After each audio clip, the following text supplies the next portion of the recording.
Esprit de grâce et d'amour, toi qui as été envoyé par notre Seigneur Jésus pour être l'Allos Parakletos, notre consolateur, notre conseiller, notre aide, notre intercesseur, notre avocat, notre fortificateur, et celui qui se tient pleinement à côté de nous. Nous te célébrons ce matin, car c'est toi seul qui peux ouvrir les Écritures. C'est toi qui exaltes Jésus. C'est toi qui nous conduis. Tu nous révèles les secrets du cœur du Père. C'est pourquoi nous nous tenons simplement, nous nous abandonnons en tes mains et nous disons, parle, et nous écoutons. Merci. Amen. Asseyez-vous dans sa présence. Ce matin, nous allons continuer la série. Nous sommes dans l'année où nous devons connaître de façon révélationnelle le Saint-Esprit. Parce que l'Église de Christ s'est laissée tomber dans un piège. Oui, quand ils ont parlé en langue, et les gens ont été remplis du Saint-Esprit, parlaient en langue. La plupart des églises évangéliques ont fait ça d'une chose secondaire. Et quand on leur dit ça, parfois, ils croient que c'est vraiment secondaire. Si tu crois que Jésus-Christ est réellement, il est réellement le Sauveur et Seigneur. Et c'est Jésus-Christ-là t'a dit clairement qu'il est avantageux pour toi que lui s'en aille. Écoutez très bien. Évangélique de toute dénomination. On parle au monde entier, on ne parle pas au Burkina. Actuellement, Impact TV est suivi dans le monde entier. Évangélique de toutes les nations des dénominations. Écoutez ce que Jésus a dit. Il vous est avantageux que moi je parte. À moins que tu ne comprends pas français. Analyse la phrase. Regarde la phrase. Quelqu'un te dit qu'il est avantageux pour toi. Cette personne était avec toi pendant quelques années. Elle te consolait. Elle te conseillait. Elle te faisait tout. Elle s'arrête maintenant. Elle dit, mon ami, c'est bien. Ce que je devais faire pour toi là, je l'ai fait. Maintenant, je dois retourner d'où je suis venu. On va être orphelin. Il a ri, non.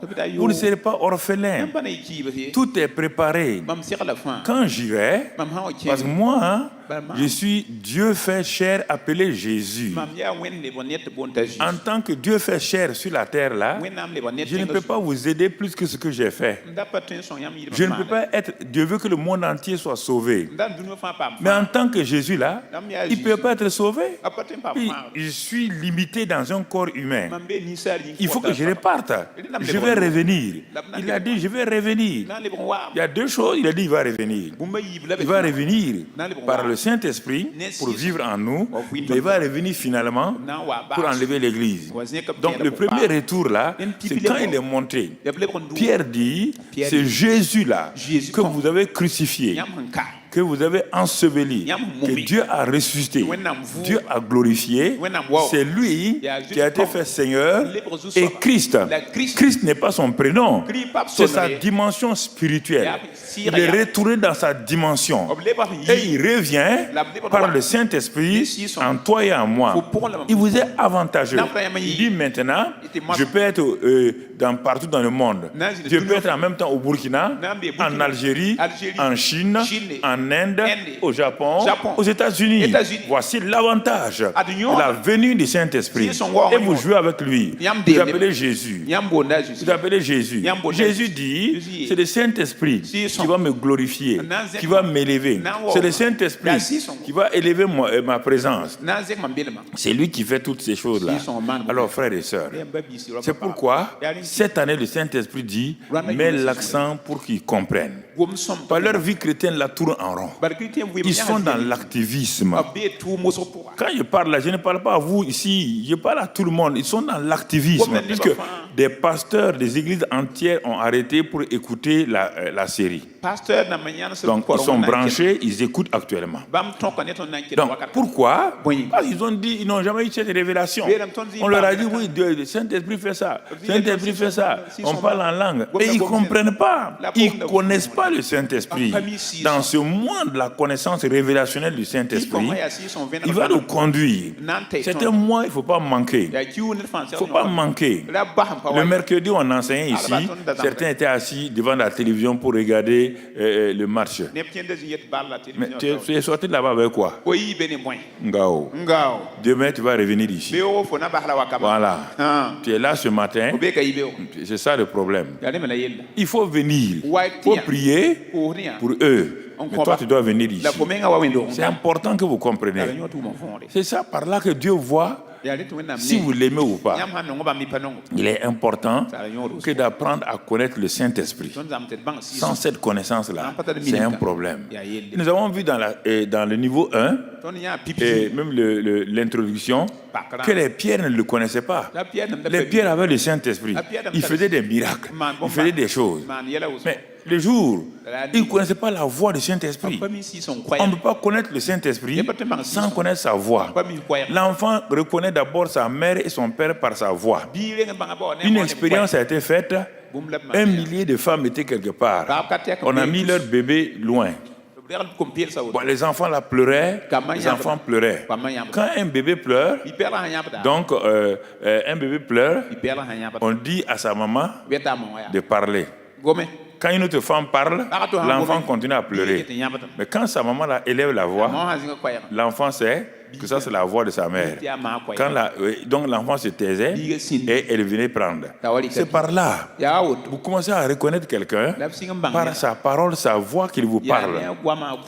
Et quand vous obéissez à cette voix-là, vous allez voir que ce qu'il a dit là est vrai. Ce qu'il a dit là, il le fait. C'est ainsi qu'on apprend à connaître les gens. On ne connaît pas les gens physiquement. Non, cette connaissance-là, physiologique-là, donc humaine-là, n'a aucun sens. Son visage est comme ça, son nez est comme ça. Ça, ce n'est pas une connaissance. Ça, c'est une description purement physique. C'est important. Donc, cette connaissance-là, elle est donnée par le Saint-Esprit lui-même. Et c'est pourquoi nous devons faire de telle manière pour que nous puissions connaître. Donc, on a vu les pierres quand il était à la maison de Simeon. Le Saint-Esprit veut sauver, amener la Pentecôte des païens dans la maison de Corneille. Mais les Juifs qui étaient sauvés là, Jésus pourtant leur avait dit d'aller en Samarie jusqu'aux extrémités de la terre. Mais leur tradition les empêchait. Et beaucoup de chrétiens sont empêchés par leur tradition dénominationnelle d'aller ailleurs. Ils peuvent apprendre quelque chose quelque part. Non. Nous, on nous a dit de ne pas aller ici, de ne pas aller là. Ils ont des traditions et ça limite leur manière de faire. Nous sommes pentecôtistes, vous êtes évangéliques, vous êtes ceci ou cela. Il n'y a pas ça dans le corps de Christ. Mon bras n'a jamais dit à mon bras gauche, toi tu es bras gauche.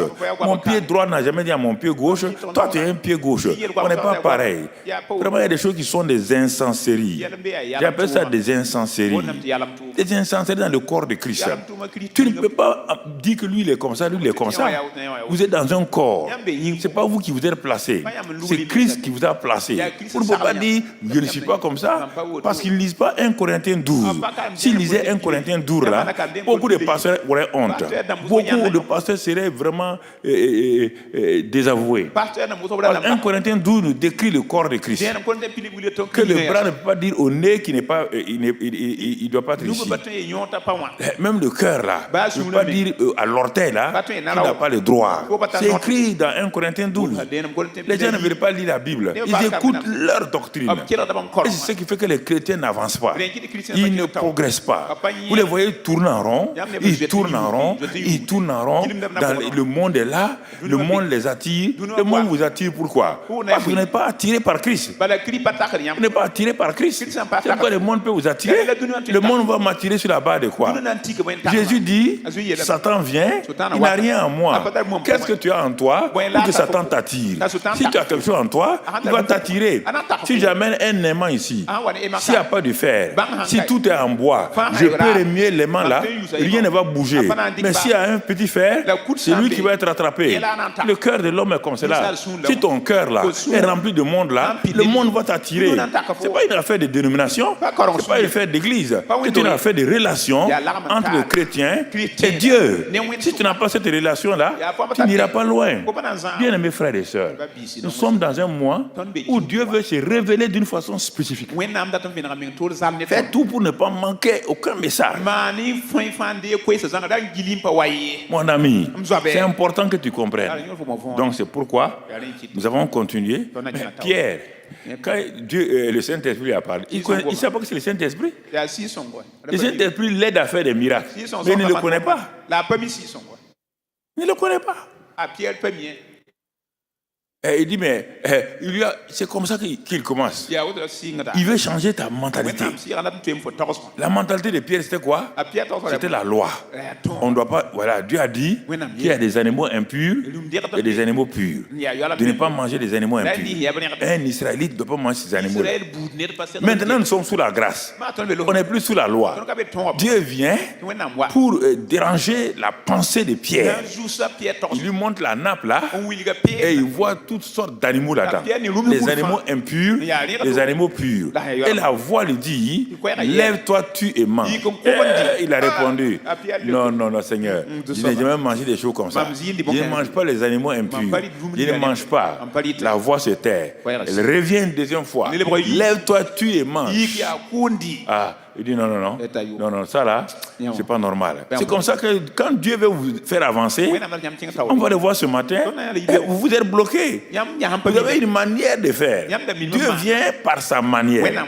Toi et Dieu, il a dit tes voix ne sont pas mes voix. Tes pensées ne sont pas mes pensées. Ta manière d'agir n'est pas ma manière d'agir. Dès que Dieu vient pour commencer et tu es là, mais est-ce que ça c'est Dieu, c'est Satan? Pourquoi vous êtes habitué à Satan?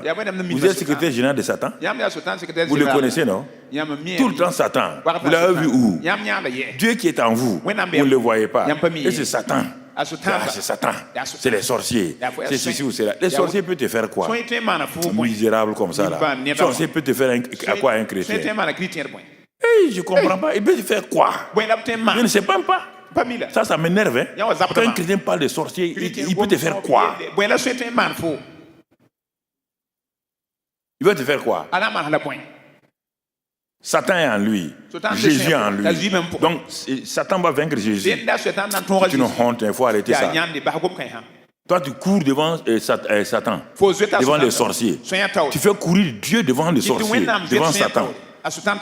Quelle honte. Il faut arrêter ça. Ne parle pas de sorciers ici.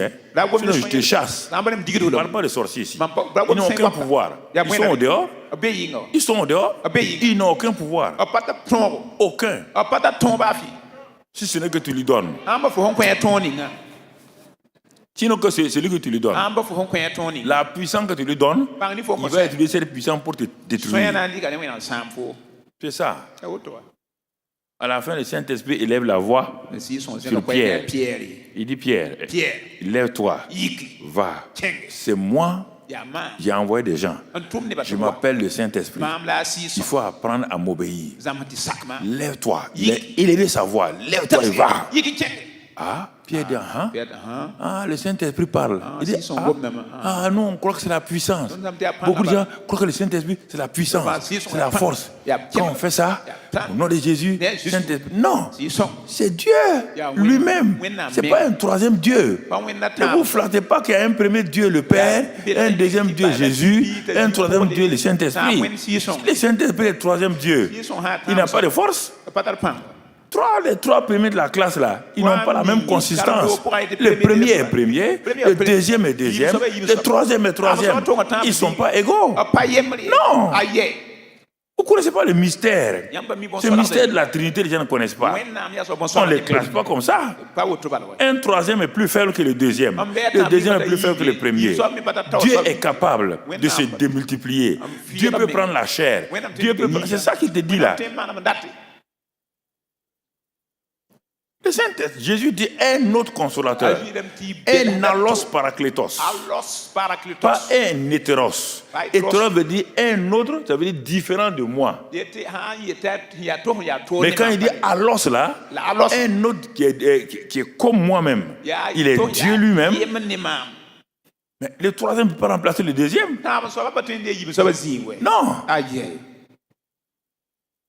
Cette mentalité traditionnelle là, on a coupé Dieu en morceaux. Israël dit, oh Israël, ton Dieu est un.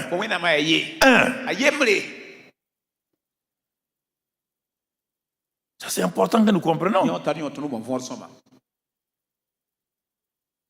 Important. Pierre est parti. Il a vu le résultat. Le Saint-Esprit est descendu sur les païens. Il n'a même pas laissé que Pierre dise repentez-vous.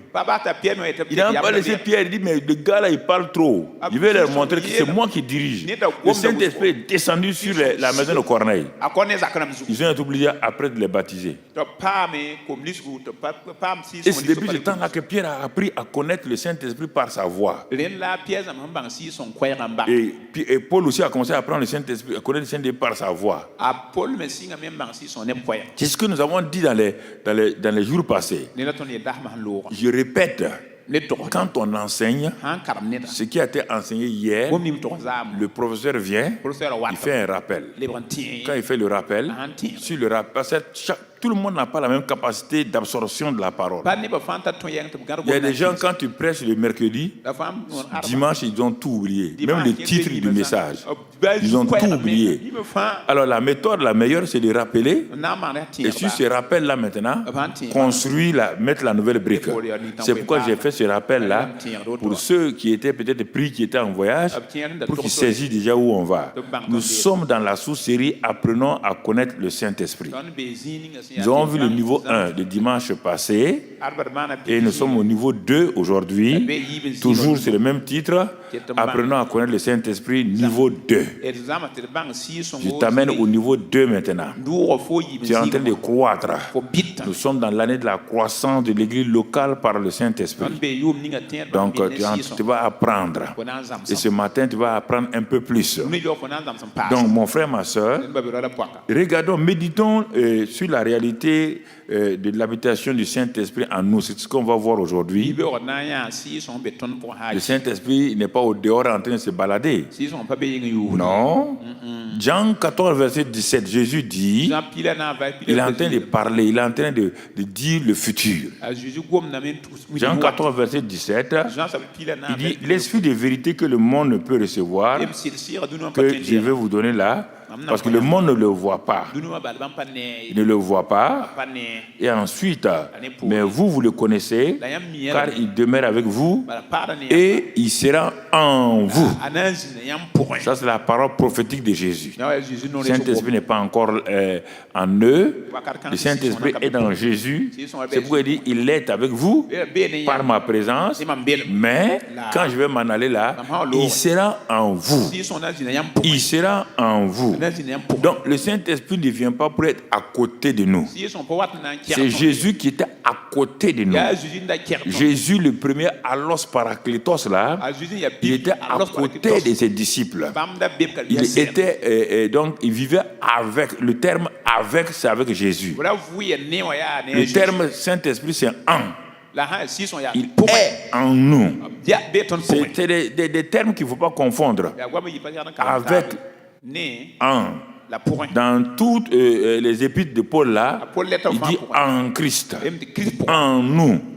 Donc maintenant, puisque Jésus a dit il sera en nous, il sera en vous, Paul n'était pas là-bas. Toi, tu es comme Paul. Toi et moi, nous sommes comme Paul. Paul n'a pas entendu cette parole-là. Il n'était pas disciple de Jésus. Au contraire, il était du moins, un ennemi numéro 1 de Jésus. Mais pourquoi il a avancé? Parce qu'il n'avait pas de tradition arrêtée dans sa tête. C'était un homme qui croyait qu'il connaissait les choses. Et quand il a eu la révélation, il n'a plus douté. Moi, j'aime des chrétiens comme ça. Le gars est mauvais dans sa manière de vivre. Parce qu'il est convaincu là-bas. Son cœur est là-bas. Si tu gagnes cet homme-là, la manière qu'il était engagé dans le mal, là, maintenant son cœur est saisi là. Il vient, il dépasse les chrétiens mollo dans l'église. Il y a trop de chrétiens mollo dans l'église. Oh, ils viennent le dimanche pour apaiser leur conscience. Ils amènent une petite dîme, une petite offrande. Ils mettent dans les paniers, ça appelle leur conscience, parce qu'ils croient qu'avec ça ils vont aller au paradis. La porte du paradis ne vient pas de tes dîmes et de venir le dimanche à l'église. Il ne faut pas te leurrer. La Bible dit que nous sommes sauvés en espérance. Il n'y a pas un salut définitif. C'est écrit dans la Bible. Nous sommes sauvés en espérance. Ça veut dire quoi? Nous sommes sauvés. Maintenant, il faut marcher chaque jour dans la sanctification, dans la vérité, dans l'humilité, dans le pardon, dans l'amour, et nous avançons pour entrer. Nous entrons pour entrer. Mais beaucoup de gens, ils écrivent, j'ai achevé la course. Ils n'ont même pas achevé leur vie. Et j'ai combattu le bon combat. Toi, tu n'as rien fait dans l'église. Un gars qui venait tous les dimanches, il meurt, on manque, qu'il a combattu le bon combat. Moi, j'ai horreur de ces mensonges-là. Il a combattu quel combat? Quel combat il a combattu? Rien. Combat des chaises vides, ouais. C'est ça. Faites attention là. Il ne faut pas vous leurrer. Vous pouvez. Paul dit, Paul, le plus grand apôtre de tous les temps, dit attention. Il faut que je veille sur moi. Je serre la ceinture afin de ne pas te rejeter. Si Paul dit de ne pas te rejeter, et toi, regarde ta vie chrétienne. Prenez la vie chrétienne au sérieux. Vous n'êtes pas venu ici parce que vous voulez des poulets, on va prier, vous allez avoir des poulets. Vous n'êtes pas venu parce que c'est ça les chrétiens d'aujourd'hui. Ils sont rentrés par les fenêtres. Il y a la porte, Jésus. La plupart des chrétiens du monde, 80% actuellement, ils sont rentrés par les portes, les fenêtres. Fenêtres de quoi? De la guérison. Fenêtres de quoi? De la délivrance. Fenêtres de quoi? De l'enfantement. Fenêtre de quoi? Mariage. Fenêtre de quoi? Ça, c'est des fenêtres. Jésus est la porte. Mais quand il rentre par la fenêtre, c'est pourquoi Jésus, il a donné une parabole. Il a dit d'aller inviter les gens pour venir manger. Ils sont rentrés. Quand Jésus est venu, il dit dans la parabole là, le maître de la maison a regardé tous les invités. Il a vu un, il a dit, mais mon ami, comment tu as fait pour rentrer ici? Ton habillement est différent des autres là. Il dit non, on ne rentre pas ici comme ça. Il faut le mettre au dehors. Parce que non, tu as été invité, mais tu n'es pas rentré par la porte. Sinon à la porte là, on donne des habits. Et ces habits là, tu dois les revêtir. Tu es rentré par où? Par la fenêtre. Dieu vous attire. C'est comme cela. On ne peut pas avoir un poisson sans appât. Jamais. Tu envoies ton hameçon dans l'eau, le poisson est intelligent. Il ne viendra pas. Mais si tu mets un appât au bout là, l'appât l'attire et il vient. Les guérisons autres là, ce sont des appâts pour que Dieu nous attire. Mais quand tu rentres par la fenêtre, maintenant il faut dire, je suis rentré par la fenêtre, il m'a guéri. Mais c'est pourquoi? Mais c'est pour avoir la vie. Maintenant, on va t'enseigner qu'est-ce que la vie, comment être chrétien, comment naître de nouveau, comment recevoir le Saint-Esprit, comment être rempli du Saint-Esprit. En ce moment-là, ta situation est régularisée. Donc, bien aimés frères et sœurs, si tu es un chrétien fenêtre qui est rentré par la fenêtre, tu as intérêt de voir tout ça et de régulariser ta situation en allant et recevant Jésus-Christ par l'œuvre achevée de Christ. Tu la crois. Donc mon frère, ma soeur, nous sommes là, j'enrichis mon message. Mon message est un fleuve. Il est en train d'aller se jeter à la mer. Mais je l'enrichis avec des affluents. Des affluents qui permettent la volta noire, ce qu'on appelle la volta noire, ça a commencé au Burkina Faso. Mais va au Ghana, c'est devenu comme une petite mer. Tellement c'est large. Parce qu'en traversant les territoires là, il y a des affluents, des rivières, des affluents qui ont commencé à l'entrer. s'enrichir. Petit fleuve ici, grand fleuve au Ghana. Qu'est-ce qui s'est passé? Les affluents. Les messages sont comme cela. Quand tu prêches, ce que je te dis, c'est pas écrit ici. C'est à moi. J'ai prié en langue. J'ai demandé à Dieu. C'est ce qui sort. Rien ne sort de ma tête. Ma tête me donne simplement le vocabulaire. Ma tête me donne de pouvoir conjuguer. Ma tête me donne des mots. Ça ne vient pas d'ici. Ça vient de l'intérieur. Ma tête l'habille avec des adjectifs, avec des tout. C'est cela. Donc écoute-moi. Ça vient des profondeurs. C'est pas une affaire. On ne peut pas apprendre ça. On va t'apprendre ça comment? Mon frère, ma soeur, il faut bien comprendre. Si tu veux apprendre à connaître le Saint-Esprit, il faut écouter attentivement celui qui connaît ça. Je ne te parle pas, je connais. Mon frère, il ne faut même pas te leurrer. Je t'apprends pas, je connais. Si tu parles devant le professeur de mathématiques, c'est parce qu'il connaît les mathématiques. Il n'y a pas de honte dans ça, il n'y a pas d'orgueil dans ça. Certains sont assis dépités, ils veulent se vanter. On se vante, ouais. Un professeur de mathématiques, il connaît. Mais il va enseigner. Il n'y a aucune honte dans ça. Si Dieu m'a donné cette connaissance, c'est pour vous donner. Donc, sois tranquille là. Accepte ça humblement. Le reste là, laisse tomber mon ami. Quand on parle là, des gens sont avec leurs idées. Vos idées viennent sur moi. Quand si vous me contredisez là, ça vient sur moi. Je le sais, je vois. T'en fais pas là. On est ici avec le Saint-Esprit. Hein. Je ne suis pas ici assis comme ça. C'est pourquoi je surveille tout le monde de loin. Même ceux qui sont derrière les piliers là. C'est une affaire d'esprit, ce n'est pas une affaire de physique là. C'est une affaire d'esprit. De physique, c'est une affaire d'esprit. Mon frère, ma soeur. Quand on vous dit ça, ce type-là, il est quoi? Peut-être c'est quelle sorcellerie. Paul dit aux Colossiens, je suis assis ici, là, je vois votre église là, qui est une bonne église et tout. Il dit aux Corinthiens, vous là, je vois ça. Dans l'esprit, il n'y a pas de distance ni de temps. Il n'y a pas ça. L'esprit est permanent. Parce que Dieu est je suis. Dieu ne se conjugue pas ni au passé, j'étais, ni au futur. Il a dit à Moïse, je suis celui qui suis. Alors si Dieu est celui qui suit, et que le Saint-Esprit est là, et que le Saint-Esprit voit tout, rien ne lui est caché. Mais, comment tu vas surveiller ton peuple? La Bible dit qu'il faut surveiller ton troupeau. Comment un pasteur va surveiller son troupeau? Ce n'est pas en venant dimanche et mardi. Mais c'est pourquoi quand je prie, je te vois dans ta maison ce que tu es en train de faire. Mais quand je viens te dire ça, c'est pas que les gens ne comprennent pas la vie de l'esprit. La vie de l'esprit, ils ne comprennent pas. Ils ne comprennent pas. Parce qu'ils n'étudient pas les épîtres. Ils sont tout le temps dans l'Ancien Testament. Tu n'es pas un homme de l'Ancien Testament. Lis ça bien, mais viens dans les épîtres. Laisse les épîtres transformer. Laisse les épîtres te changer. Donc c'est important que nous comprenions ces choses-là. Mon frère, ma soeur, alors puisque nous sommes dans le deuxième niveau, voyons, Jésus a promis que le glorieux Saint-Esprit sera en nous.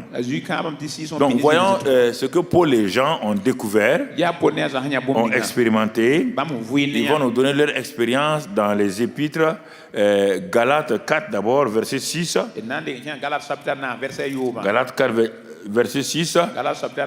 Paul dit là-bas, et parce que vous êtes fils,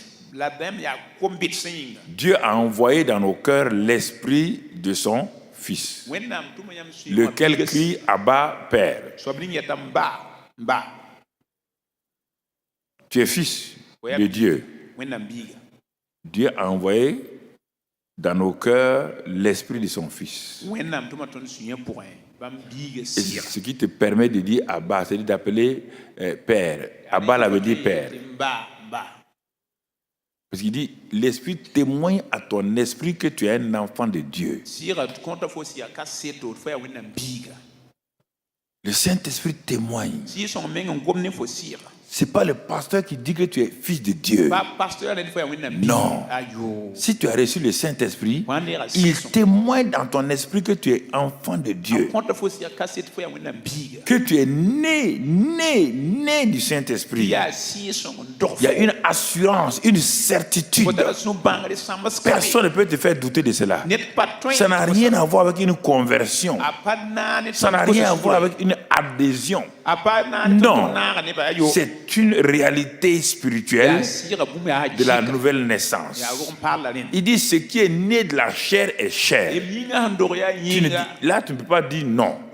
Pourquoi on te dit ce qui est né de l'esprit est esprit? Là, tu veux dire que non, à l'esprit. Les verbes sont des verbes. Ce qui est né de l'esprit est esprit.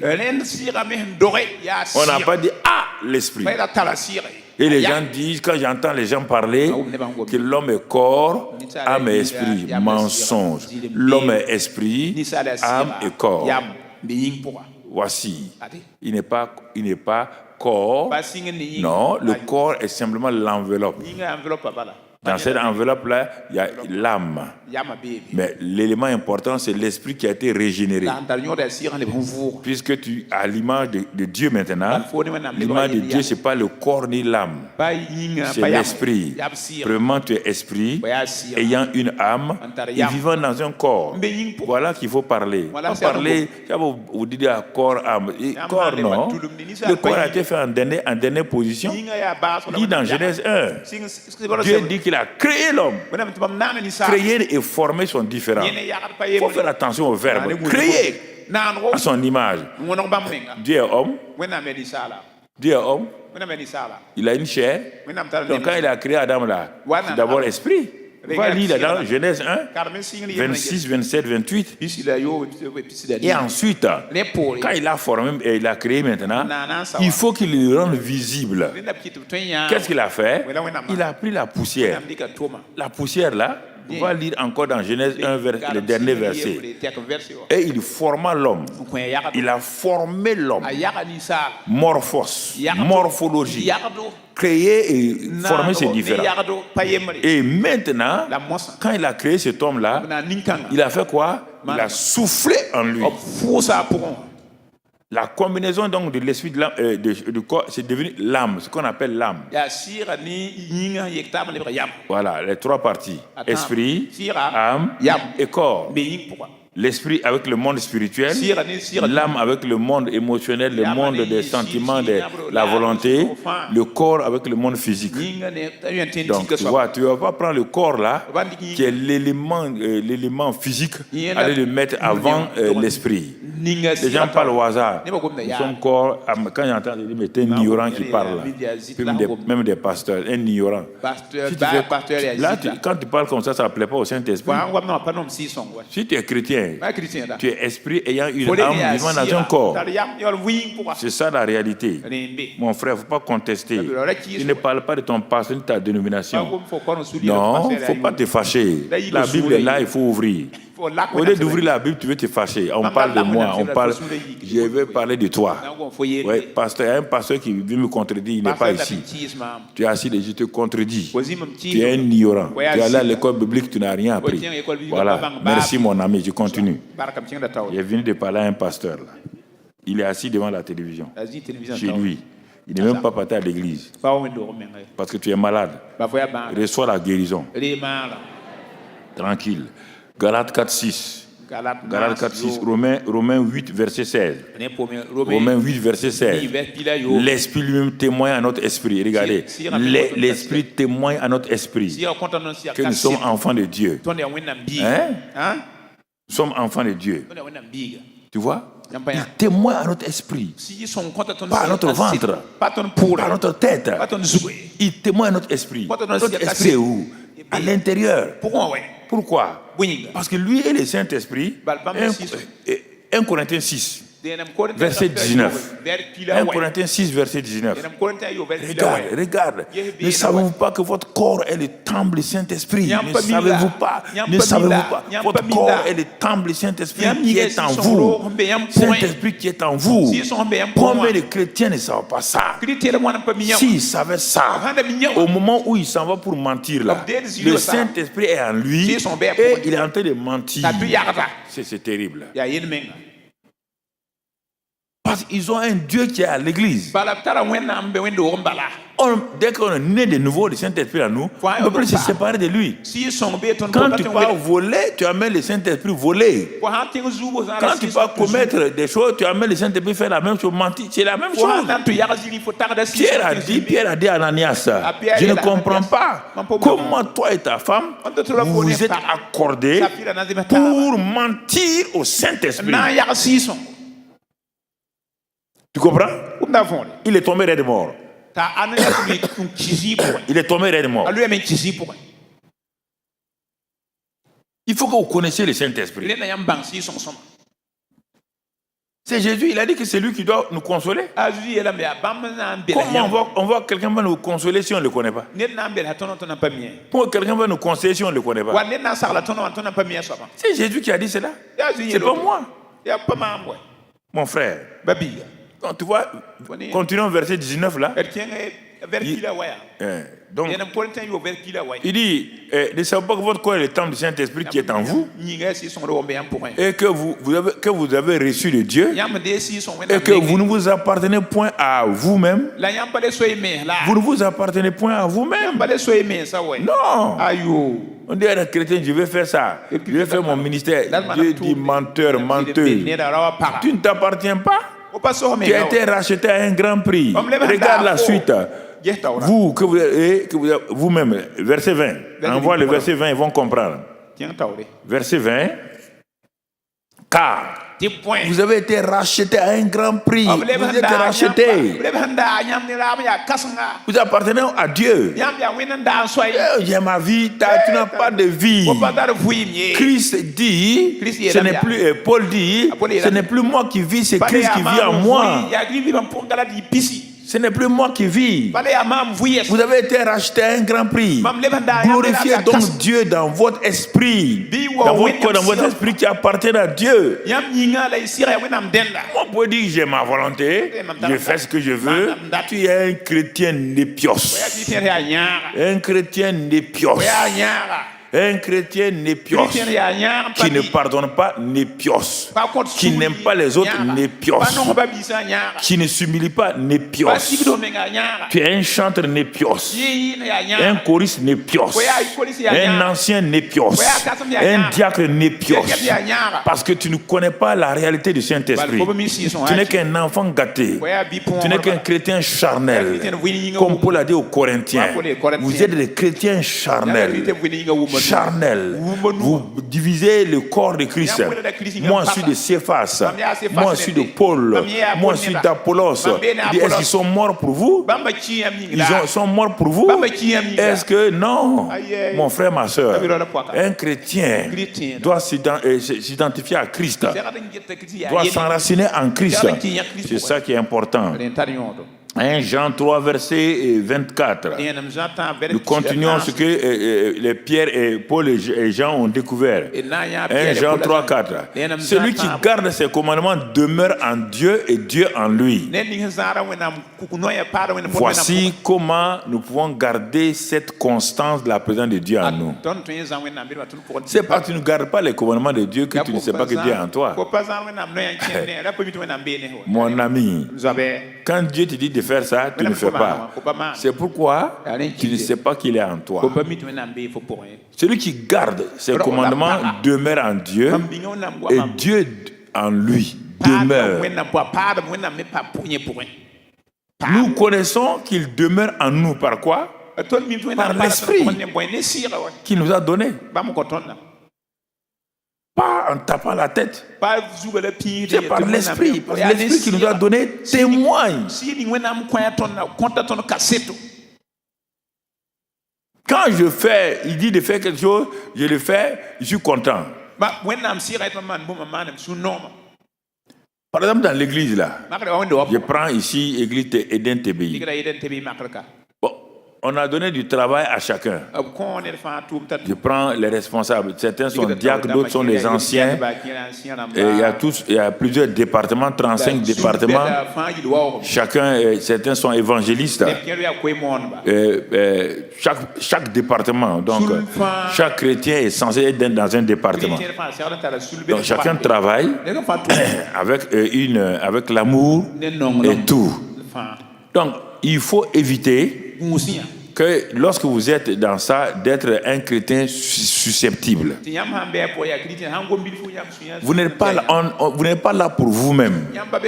Ah, moi, on m'aime pas. Tu n'es pas là pour qu'on t'aime. Si on ne t'aime pas, aime-toi toi-même. Et tu es tranquille, continue ta route. Voilà, pas fatiguer les gens ici. On ne t'aime pas, on ne t'aime pas. Et toi, tu aimes les autres.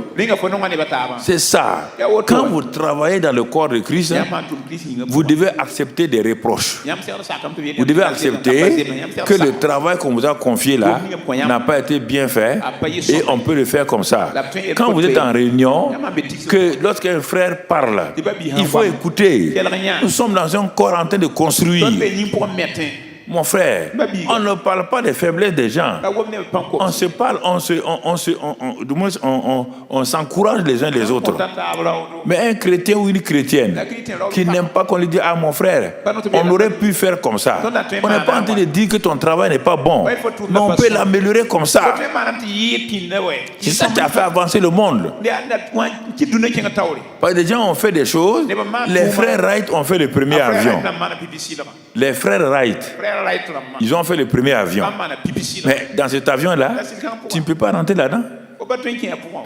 C'était tout juste un truc qui partait, mais que ça volait peut-être même pas 300 mètres. Mais c'est eux qui l'ont fait. D'autres personnes ont regardé. On dit, ah, votre idée est bonne. On peut l'améliorer comme ça. Ils n'ont pas dit, hey, vous voyez là, non. Aujourd'hui, si les frères Wright venaient sur la terre, ils sont morts il y a longtemps. S'ils venaient sur la terre aujourd'hui, ils voyaient les avions là, ils vont dire, ça c'est quoi? C'est votre avion là? Mais on l'a aménagé. Quand vous travaillez avec des gens, sachez qu'on doit dire que bon, ici on aurait pu faire comme ça. Si tu n'acceptes pas ça, il vaut mieux partir. Ouais, parce que tu vas gâter le travail des gens. Si tu ne veux pas qu'on te fasse des reproches, il faut partir. Parce que tu vas gâter le travail. Parenthèse fermée. On continue 1 Jean 4, verset 12. 1 Jean 4, verset 12. Si vous êtes dans ce cas-là, vous avez compris. 1 Jean 4, verset 12. Personne n'a jamais vu Dieu. Et si nous aimons les uns, nous aimons les uns les autres, ouais bien, personne n'a jamais vu Dieu. Mais regardez ce qu'il dit. Mais si nous aimons les uns les autres, Dieu demeure en nous et son amour est parfait en nous. Un autre élément, commandement. Tu vas savoir que Dieu demeure en toi. Si tu obéis, si tu aimes tes frères et tes sœurs, tu sauras que Dieu est en toi. Parce que son amour est parfait en toi. Regardez comment on connaît le Saint-Esprit. Regardez. Quand il te parle, tu ne veux pas. Quand il dit d'aimer ton frère, ta sœur, tu ne veux pas. Tu ne peux pas connaître le Saint-Esprit. Tu serais un chrétien comme ça, yo-yo. Un chrétien yo-yo. Mon frère, c'est important que... Verset 13. Nous connaissons que nous demeurons en lui. Nous connaissons. Est-ce que tu peux dire ça aujourd'hui? Nous connaissons qu'il demeure en lui et qu'il demeure en nous. En ce qu'il nous a donné de son esprit. Toujours le Saint-Esprit.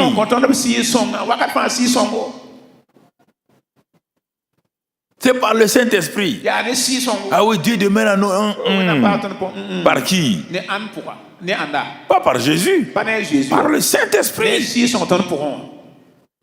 Et toi, tu ne connais pas le Saint-Esprit. Tu ne l'honores pas. Tu ne le respectes pas. Tu ne l'adores pas. Tu ne le salues même pas. Tu ne dis même pas merci Saint-Esprit. Parce que tu as fait ça. Quel ingrat. Jésus dit, mais il t'est confié à quelqu'un pour travailler avec toi. Après, on lui dit merci. C'est pas moi je t'ai sauvé. Même pour naître de nouveau là. Ce n'est pas moi. C'est le Saint-Esprit qui t'a fait naître de nouveau. Regardez les choses. Vous ne voulez pas comprendre. Oh, Jésus. Il nous a dit de faire ça. Pourquoi vous ne rendez pas Jésus jaloux là? Comme toi tu es jaloux, tu crois que Jésus est jaloux si on ne parle pas de lui. Il t'a dit, accroche-toi au Saint-Esprit. Maintenant, plus il te dit de faire, plus moi je suis honoré. Je suis glorifié. Mais quand tu pries maintenant, c'est en mon nom que tu pries. Parce que le Saint-Esprit n'a pas de nom. Quand tu dis mon nom, Jésus, le Saint-Esprit se présente. Il n'a pas de nom. Tu me regardes comme ça là. Si tu connais le nom du Saint-Esprit, donne-moi le nom. On connaît les différents noms du Père. Jéhovah, Shaddai, tout, El Shaddai, Elohim et tout. On connaît le nom du Fils. Jésus, Emmanuel et tout. Mais Saint-Esprit, quel est son nom? Saint-Esprit, ce n'est pas un nom, c'est une identité. Esprit de vérité, ce n'est pas un nom. Quand tu dis Jésus, puisque Jésus est la vérité, quand tu dis Jésus, le Saint-Esprit dit, ok, je te manifeste la vie de Jésus. Il est venu pour ça. Mais il ne faut pas aller t'attacher. Jésus, il est assis, il intercède, on va voir tout ça là. Donc mon frère, on va progresser. C'est pourquoi il parle aux Corinthiens. Ne savez pas que vous êtes le temple du Saint-Esprit et que le Saint-Esprit habite en vous et que l'Esprit de Dieu habite en vous. Il pose cette question à qui? Il n'a pas posé ça aux Éphésiens. Il n'a pas posé ça aux Colossiens. Par les Colossiens, les Éphésiens étaient une église mûre, mature. Mais l'église de Corinthe et l'église de Galate sont des églises charnelles. Comme tu es là ce matin-là, je te pose la question. Ne sais-tu pas que tu es le temple de Dieu et que l'Esprit de Dieu habite en toi? Qu'il habite en toi? La suite, la regarde. Tu dois avoir peur de ça. Hein? Si quelqu'un détruit le temple de Dieu, ça veut dire ton corps, où il y a le Saint-Esprit, Dieu détruira cette personne. Écoute-moi. Hein? Ok. Vous t'asseoir là-bas que Dieu est ceci ou Dieu est cela. Si quelqu'un, tu te détruis ton temple, là, ton corps, là, avec des choses bizarres, enfin des choses bizarres, tu vas comprendre ce qui va t'arriver. Car le temple de Dieu est saint. Et c'est ce que vous êtes.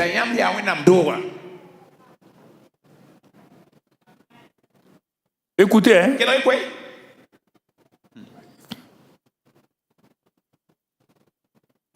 Écoutez. Jeunes gens à écouter. Toi, tu viens toujours, tu n'apportes pas un cahier. Un gars qui vient d'Eden TV.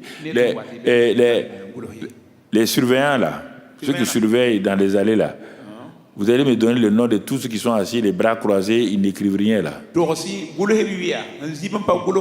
Regardez-les, hein. Vous prenez leur nom, vous venez me donner. On n'est pas à une conférence ici. On est dans une école. On ne va pas à l'école sans bic, sans cahier et sans son livre. Voilà, tu n'es pas si intelligent que ça. Hein? Voilà, sois calme là. Ne parle pas à ton intelligence. Parce que, à travers la télé, je vois plusieurs comme ça qui sont assis, les bras croisés, et puis ils rêvent. Ils rêvent. Télé, il faut me les montrer. Ils sauront ce qu'il y a. Voilà. Les télémobiles là. Caméra mobile, il faut me montrer. Certains sont au dehors, ils dorment déjà. Le dehors là est aussi rempli que ici. Donc vous voyez la frère. On parle à chacun. Je diminue comme ça pour diminuer la tension et je vais revenir.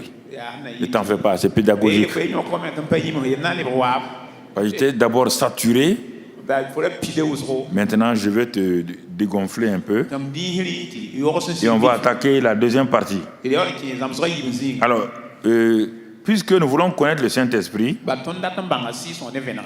toute ignorance de la réalité du Saint-Esprit nous empêche de connaître la volonté de Dieu.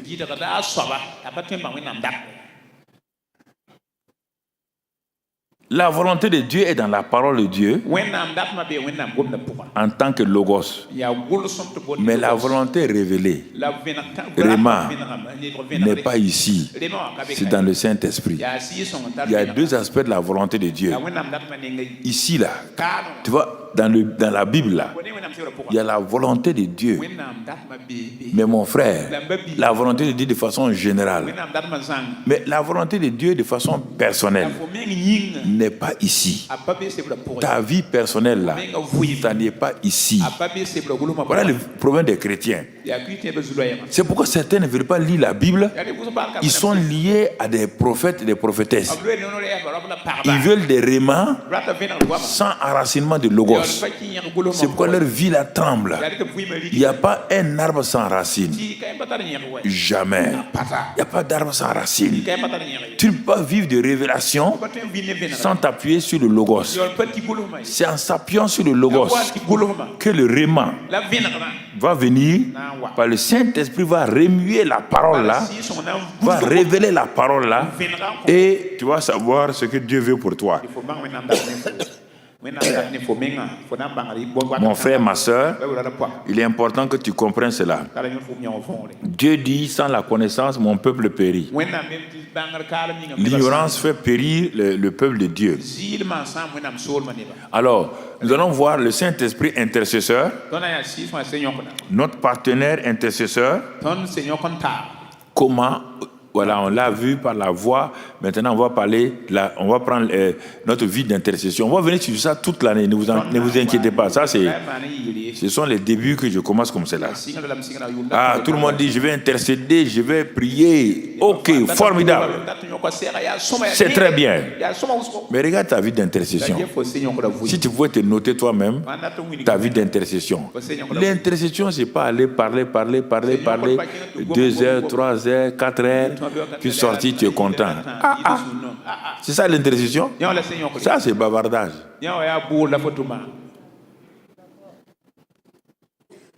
Ah bon, tu es parti pour intercéder pourquoi? Pasteur, il faut prier, non? Il n'y a pas moyen, c'est pas une religion. Il y a 2 intercesseurs. Si tu veux être un bon intercesseur, il y a 2 intercesseurs qui sont très importants. Le premier, c'est Jésus au ciel, qui est assis à la droite du Père, qui intercède pour l'Église.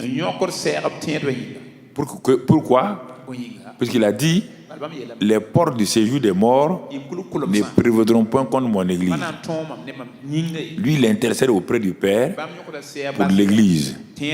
Pour l'Église. Pour que l'Église, ce qu'il a proclamé dans Matthieu là, s'accomplisse. Le deuxième intercesseur, c'est le Saint-Esprit. Tu connais bien ça? Il est en toi.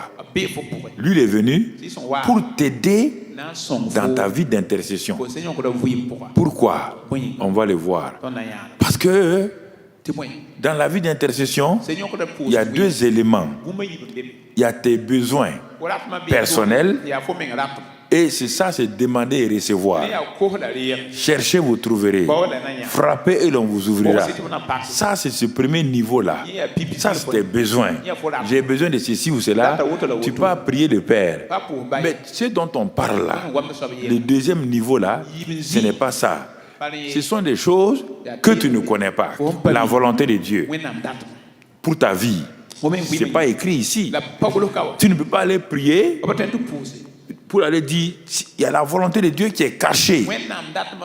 Et c'est le Saint-Esprit qui a ça. Alors maintenant, pour voir, le Saint-Esprit, notre intercesseur par excellence, qu'est-ce qu'il va faire? J'ai noté quelques éléments. Pourquoi? Parce que notre âme, Proverbe 20, 27, il dit que c'est là où Dieu habite. Et nous sommes un seul avec le Saint-Esprit. Et comme notre âme, c'est dit que ça va au profond des entrailles. Donc le Saint-Esprit vient et rentre là-bas et connaît aux profondeurs de nos entrailles. Ce n'est pas ça seulement. Mais maintenant, regarde, le vrai intercesseur là, Romains 8, verset 26. On va voir ce qu'il fait. Romains 8, verset 26. Il faut bien écouter. De même aussi, l'Esprit nous aide dans notre faiblesse humaine, dans notre limitation. Faiblesse ici, là, ce n'est pas physique. Parce que la Bible est écrite en hébreu, en grec, cette partie. Pas en français. Et le français a beaucoup diminué l'importance de la Bible. Dans le français, on dit amour. On conjugue ça. J'aime des mangues. J'aime des goyaves. J'aime cette fille-là. Après, on dit j'aime Dieu. Ah bon? Donc tu aimes Dieu comme la mangue là. Mais dans la Bible là, c'est pas comme ça. On dit on agapao Dieu. L'amour agapao. C'est pas la même chose que on philéo son frère. Mais en français, amour, aimer.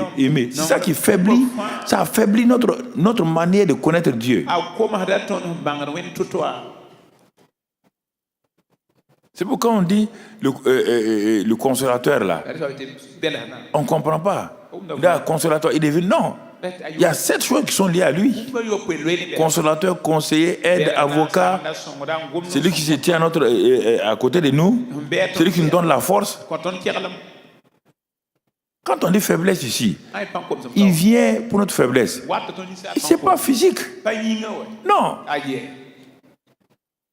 Nos limitations, nos ignorances. Il faut mettre ça dans ta Bible, écrit dans ta Bible, à côté. Faiblesse là, écrit ça à côté. Faiblesse, ignorance, limitation. Tu es limité. Je suis limité. Il vient, il nous aide. Vous voyez bien, on a dit qu'il est notre aide. Et voilà le verbe, il nous aide dans cette faiblesse-là. Car, regardez ce que je dis, c'est pas physique. La suite l'a dit, car nous ne savons pas ce qu'il nous convient de demander dans nos prières. Notre faiblesse dans l'intercession là, c'est que nous partons pour intercéder avec un seul élément, nos besoins personnels. Et on va au trône de la grâce. Hébreux 4,16. Ah Seigneur, je veux ça, je veux ça, je veux ça. Bénis ici, bénis notre ministère, bénis ceci ou cela. Ça, c'est le premier élément. Tout le monde est dans ça. Tout le monde est dans ça. Ce qui est dangereux, c'est qu'ils ne connaissent pas la volonté de Dieu. Quand Dieu bénit ton travail, il y a pour la question. Si toi tu es professeur, tu veux avancer, tu veux être professeur certifié, ensuite dans l'université, ensuite tu veux avancer pour aller à l'agrégation. Chaque fois que tu pries, tu demandes à Dieu. Dieu t'a donné d'être agrégé. Et on te met professeur titulaire dans une faculté. Formidable. Tu as prié, Dieu t'a exaucé. Ça, c'est la première partie. Mais mon type, tu connais la volonté de Dieu pour toi? Ah, non, Dieu m'a béni, hein? Non. La preuve est que, à un âge donné, on te met à la retraite. Bon, maintenant, tu es mis à la retraite. Où est la bénédiction là maintenant? C'est fini. Comment tu vas vivre? Tu n'as jamais appris à prier comme je vais te dire là. Tu vas vivre comment? C'est pourquoi beaucoup de chrétiens retraités sont maltraités. Ils sont là, comme ça. Ils ont leur chaise longue. Ils s'asseyent là-dedans. Amène ma radio France Inter. Même en coca ici. Et ils viennent causer entre eux. En 1975, là, quand on faisait notre agrégation, là, tu as vu ça, là, tu as vu. C'est ça ta vie.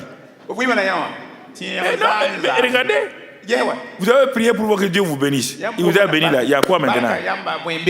La joie de la bénédiction est finie. Seigneur, fais de moi directeur général. Tu deviens directeur général. 3 jours après, la joie est partie. Pas des problèmes qui sont là. Tu ne sais même pas comment faire. Ta joie est partie. Seigneur, donne-moi un mari. Dieu te donne, tu veux un mari. Mais non, je veux un mari. Mais c'est ma volonté.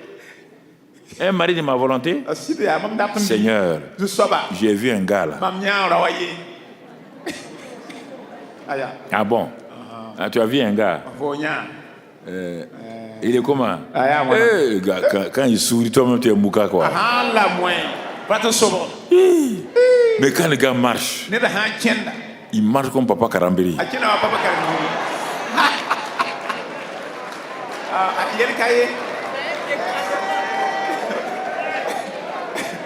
Voilà. Si tu me donnes ça, Seigneur, je te promets, je vais te dédicacer un CD. Voilà nos prières. La plupart de nos prières, c'est ça. Vous croyez que ça, c'est la volonté de Dieu? Vous croyez que Dieu est venu et nous donne le Saint-Esprit pour ça? Ok. C'est pourquoi ta vie chrétienne n'avance pas et ne progresse pas. Non. Il dit, vous ne savez pas ce qu'il vous convient de demander. Vous ne savez pas. Ah. Donc ça veut dire quoi? Mais quand on prie là, on sait? Non, ça c'est tes besoins que toi tu as. Mais la volonté de Dieu là, tu ne sais pas ce qu'il te convient de demander. Si tu ne crois pas, lisons le verset 27. Mais l'Esprit lui-même, donc c'est bon. Mais l'Esprit lui-même intercède par des soupirs inexprimables. Regarde ce que l'Esprit fait. Toi, tu ne connais pas ce que tu commets demain dans tes prières. Mais le Saint-Esprit qui est en toi là, il va intercéder par des soupirs inexprimables. Et quand il fait ça, regarde la suite là. Et c'est lui qui sonde les cœurs. Non. C'est lui qui sonde les cœurs, connaît quelle est la pensée de l'Esprit. Regarde l'intercession véritable. Tu es parti, tu as présenté tes besoins. Le Père dit, ok, ça c'est un des besoins naturels. Je pourvois aux besoins c'est les besoins naturels là. C'est pourquoi dans Luc là, on dit, quand l'enfant demande du pain, son père ne donne pas un caillou. Quand il demande la viande, quand il demande un vêtement, donc nous pouvons prier comme cela, les choses naturelles. Ça, c'est pour notre vie naturelle. Et on est content de ça. C'est ça le chrétien. On reste des chrétiens népios. Ah, j'ai demandé une nouvelle voiture, j'ai eu ça. Mon frère, au temps d'Abraham, il n'y a pas de voiture. Mais pourtant, ils étaient des bons croyants. Au temps de Jésus, il n'y avait pas de voiture. Ils étaient des bons croyants.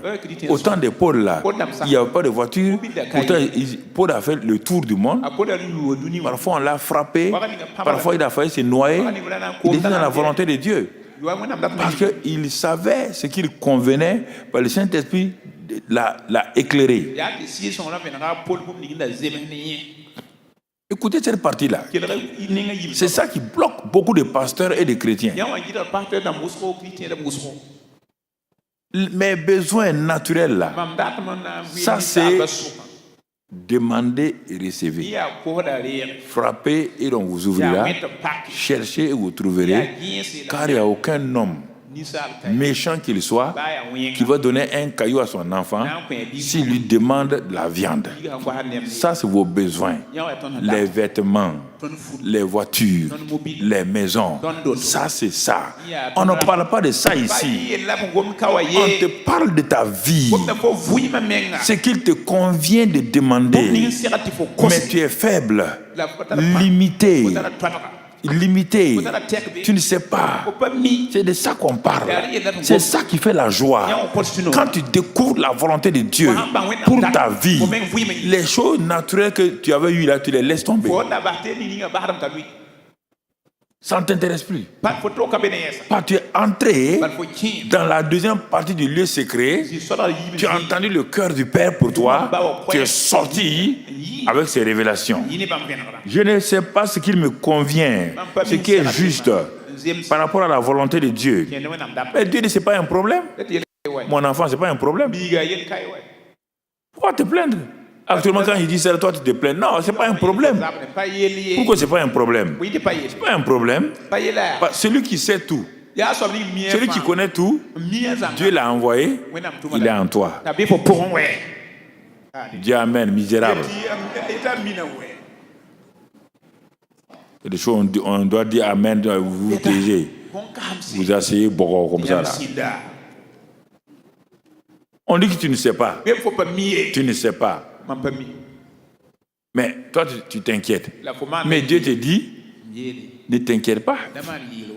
Car c'est lui qui sait tout là. C'est lui qui connaît tout là. Qui connaît même mon cœur. Qui connaît moi, Dieu, qui connaît tout. Lui là, il sait tout et il est en toi. C'est lui qui intercède. Et il va te dire ce que je veux faire dans ta vie là. Tu dois dire Amen, Amen.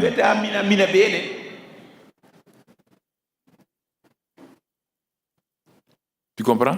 Tu as commencé à comprendre l'intercession?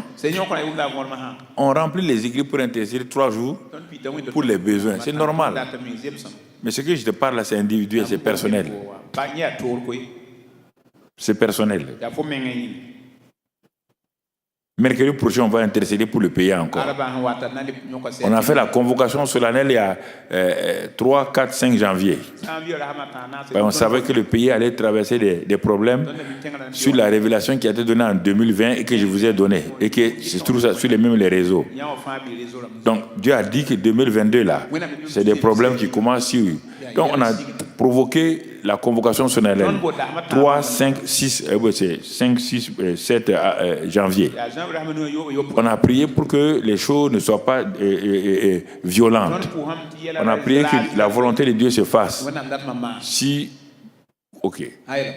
Maintenant, la partie importante commence. Vous êtes assis comme ça, on dirait que vous n'êtes pas intéressé. Hein? Ce n'est pas une affaire de militaires, une affaire de ceci ou de politiciens. Hein? Ta vie, ok. Quand je vous parle, chaque fois vous ne croyez pas, après maintenant ça vient de papa avait dit ça. Là. Le mercredi prochain, mon frère, on doit être ici.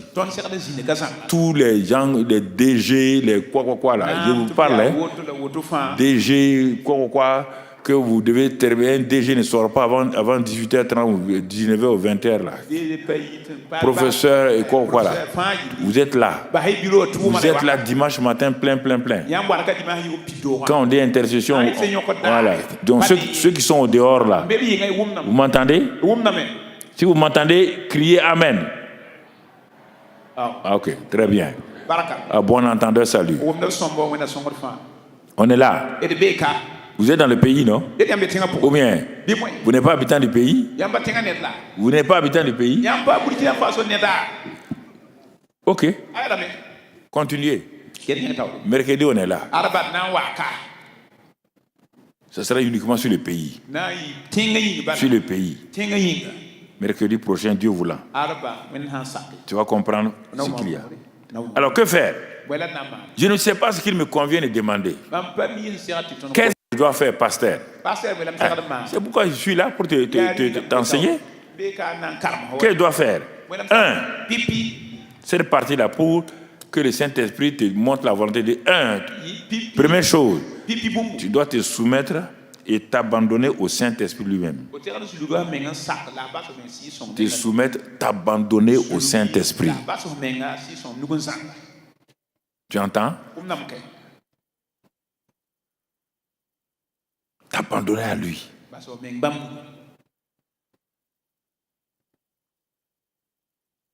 J'abandonne ma vie. C'est ça. C'est pas l'autre chant, hein? L'autre chant dit entre tes mains, j'abandonne. Et puis tu reprends tout. Et le dimanche prochain encore, entre tes mains, toi, tu as abandonné quoi comme ça là? Tous les dimanches, toi, tu as abandonné quelque chose.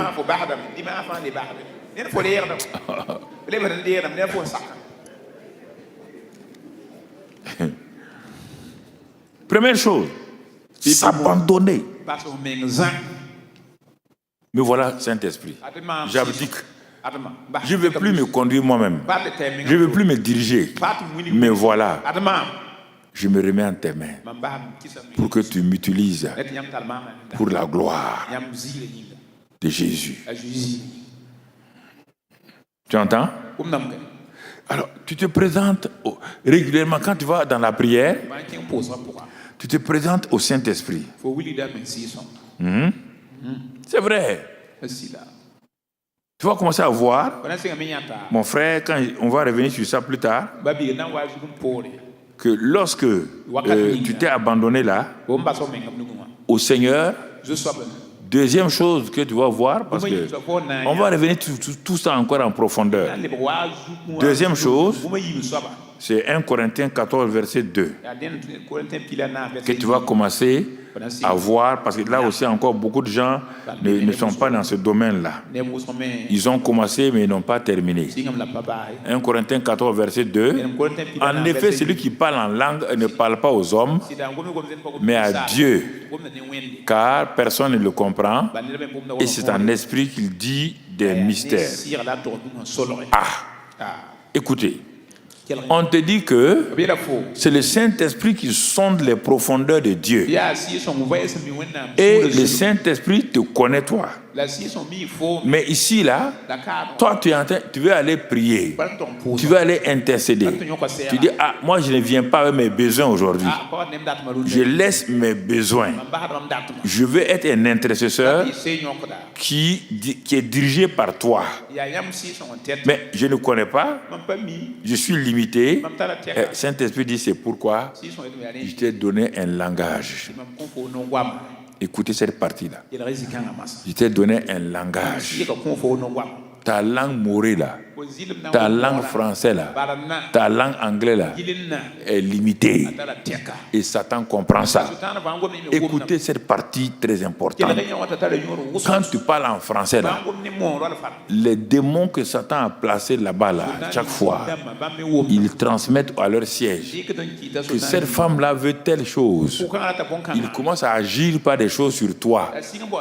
Il commence à te donner des pensées négatives. Que depuis que tu pries là, est-ce que tu es exaucé? Est-ce que même Dieu t'a entendu?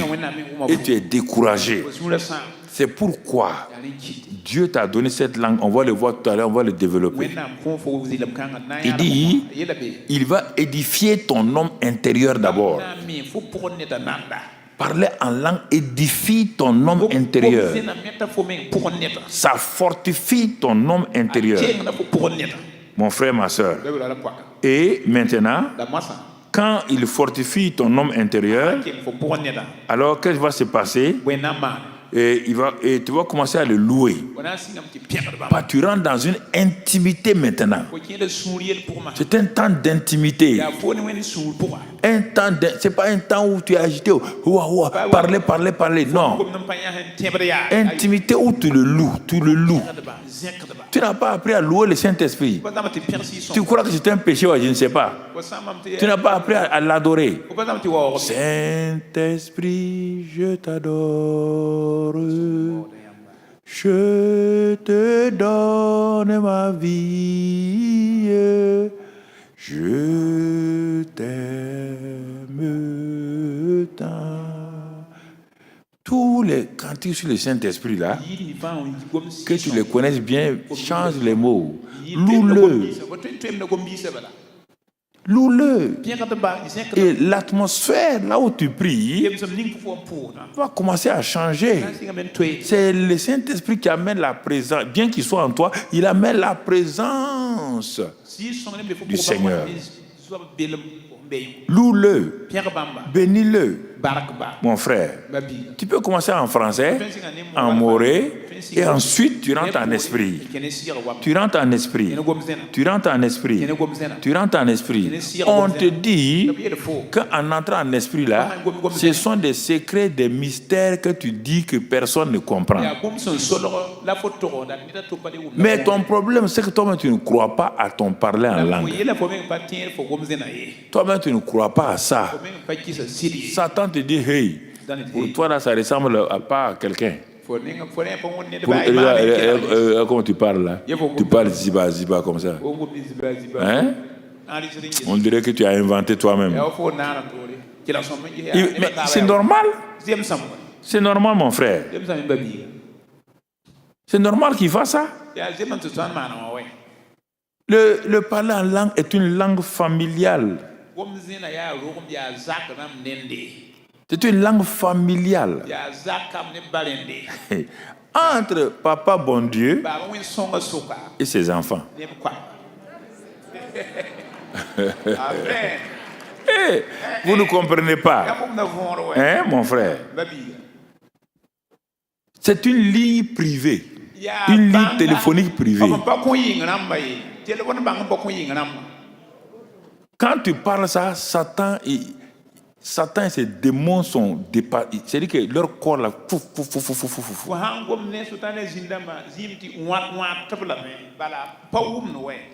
C'est inaccessible à l'ennemi. Inaccessible. C'est pourquoi il va envoyer des gens pour te décourager. C'est pourquoi des églises entières ne prient pas en langue. Et ceux qui ont commencé à parler en langue, il y a longtemps, ils ne prient plus en langue. Ils ne prient plus en langue. Ils continuent à prier en français. C'est pourquoi ils sont limités. C'est pourquoi ils comprennent. Les secrets de Dieu ne comprennent pas. On dit que celui qui parle en langue dit des mystères. Quand on dit mystère, ce n'est pas des choses mystérieuses. On parle encore là, le grec c'est mousterion. Ça veut dire secret simplement.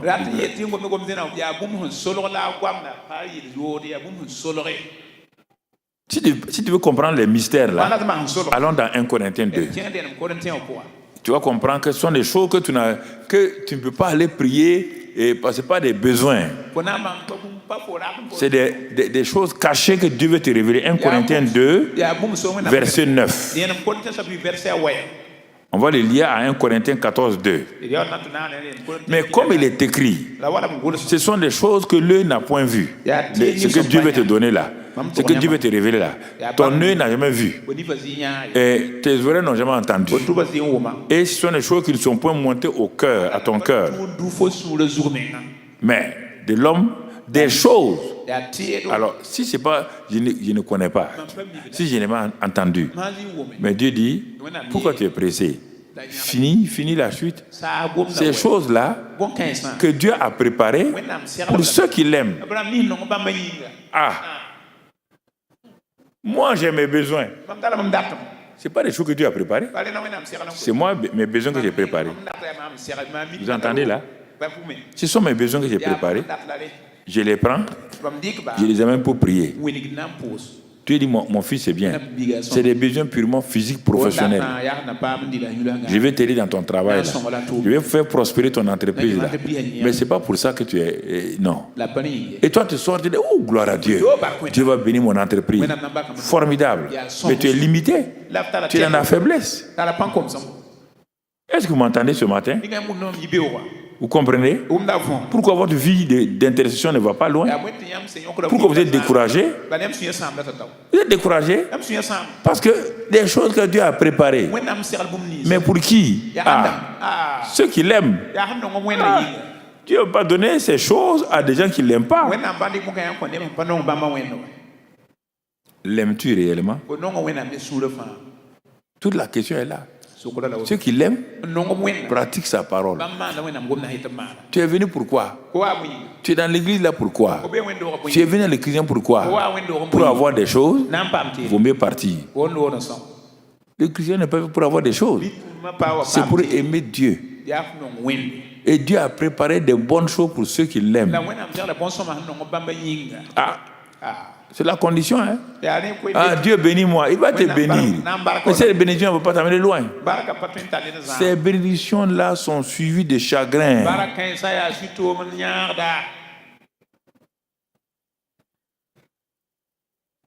C'est ça. Mais ici là, des choses, tu vois non, qu'il a préparé. Si tu veux, la deuxième partie de ça se trouve dans, on ne va pas le lire, dans Ephésiens 2, verset 10. Il dit qu'il a préparé des choses. Ephésiens 2, 8, 10, non, Ephésiens 2, 10. Ça se trouve là-bas. Les choses qu'il a préparées d'avance pour que nous les pratiquions. Mais pour que nous pratiquions ces choses-là, il faut qu'on les connaisse. Pourquoi on les connaisse? Comme nous sommes limités, tissons une amitié, une intimité avec le Saint-Esprit. Parce que lui qui connaît les profondeurs de Dieu, les choses que Dieu a préparées là, il n'y a qu'une seule personne, c'est le Saint-Esprit qui les prend pour te les donner. Mais si toi, ta relation avec le Saint-Esprit, tu ne le connais même pas, tu ne l'honores pas, tu ne l'aimes pas, comme certains, tu ne donnes pas de bisous. Il va te faire quoi? Il va te faire quoi? Rien. Tu n'aimes pas cette personne-là, elle va te donner quoi? Même si elle a des choses pour toi, comme elle voit que tu ne l'aimes pas, elle te donne ces choses. Mais quand tu l'aimes là, il te donne beaucoup de choses. C'est ça qu'on vous dit. La vie chrétienne, ce n'est pas activité, non. Puis quand on a besoin, Dieu vient ici maintenant. Bon, bénis-moi ici, fais ceci. Non. Non. Regardez. Ça, c'est la première partie. Le parler en langue, c'est un parler en langue d'intimité familiale. C'est pour la famille. C'est pour la famille.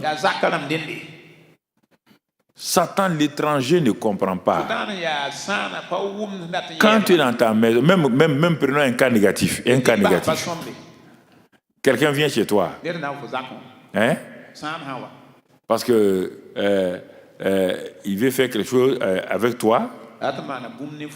Vous êtes assis au salon, vous parlez. Vous êtes au salon, vous parlez. Et tout, vous parlez en français. Et à un moment donné, tu sens que le type là n'est pas un bon type. Hein? Tu prends un cas négatif qui veut te faire du mal. Et il y a tes enfants qui étaient là. Tu appelles un des enfants là. Tu lui parles à Moré. L'étranger ne comprend pas. Tu lui parles en Moré ou bien en Djoula. Tu parles et tout. Il est tendu. Parce qu'il il est venu pour te faire du mal. Tu as réalisé que il veut te faire du mal. Donc tu dis à ton enfant là, en Moré ou en Djoula, que ton fusil là qui est là-bas là, d'aller prendre la menu.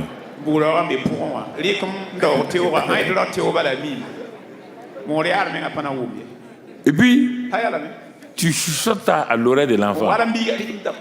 Donc, le gars là-bas s'aperçoit qu'il y a quelque chose, oui ou non? Hein? C'est ça le parler en langue. Quand tu parles aux oreilles de papa bon Dieu, quand tu parles aux oreilles de papa bon Dieu, Satan est effrayé. Et il dit, arrête cette langue-là. Menteur comme ça. C'est pas une bonne langue. C'est en ce moment qu'il faut continuer. Ratakaboros konda braida bara tokori sinda ratakamboroko bahanda brahandere kondos kurindi. C'est d'abord l'intimité. C'est une langue familiale. Quand tu es seul avec lui, pourquoi tu vas parler français? Pourquoi tu vas parler moré? Moré, c'est la langue familiale humaine. C'est pourquoi dans ta famille, tu parles moré. Mais dans la famille de Dieu, tu ne parles pas moré ni français, tu parles c'est la langue familiale avec Dieu.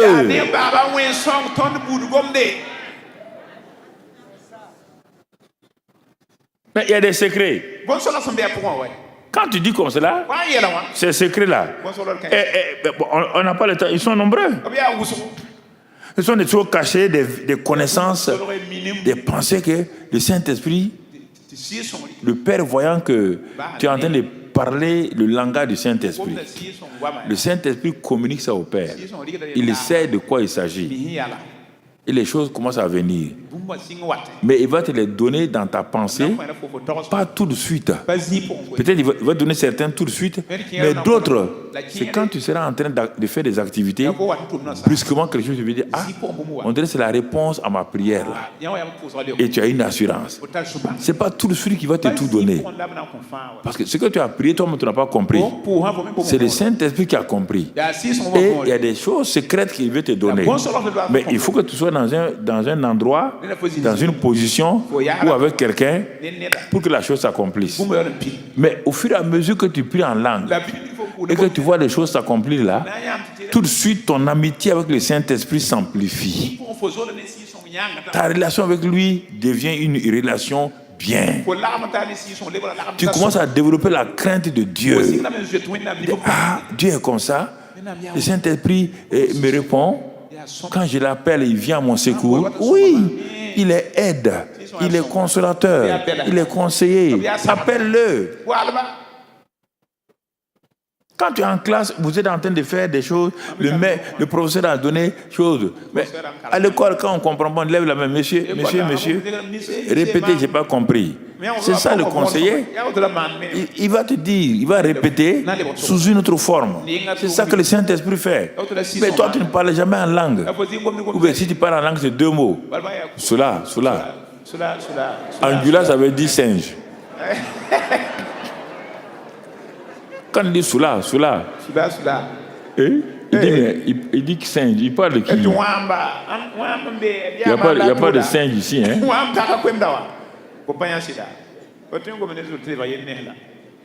Tu ne parles jamais en langue. Donc, toi et le Père, vous n'êtes pas en relation. C'est ça qui approfondit.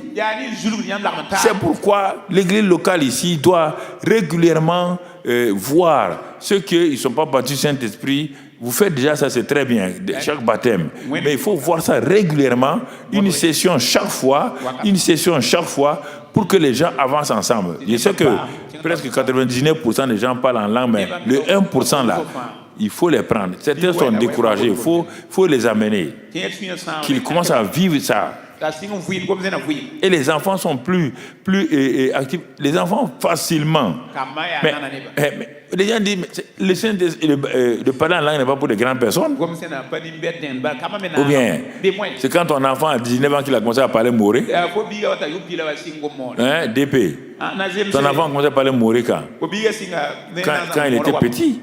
Parce que la maman lui parlait. Peut-être déjà à 1 an et demi, il commence à dire quelques mots. C'est ça. C'est la même chose avec les enfants. Donc, c'est une langue de relation, d'intimité. D'intimité. Tu comprends? Donc, en ce temps-là, on va voir la troisième partie. C'est un langage de combat, de guerre, de combat. Un langage d'intimité avec le Père et tout, mais face à Satan, c'est un langage de combat. Comme je l'ai dit, Satan ne le comprend pas. Il n'est pas content. Il va t'accuser, te harceler pour que tu ne continues pas à parler. Mais je vais te dire quelque chose pour que tu comprennes.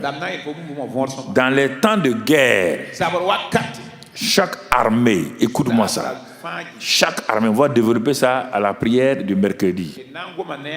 Chaque armée développe un langage. Écoute ça très bien. Que tu sois militaire ou pas, tu dois comprendre ça. Il n'y a pas une armée dans le monde qui ne développe pas un langage spécial. À quoi sert ce langage spécial-là? Ce langage spécial permet à l'état-major ou au commandement sur le terrain, mon frère, de donner des plans, des informations importantes à ceux qui sont sur le terrain.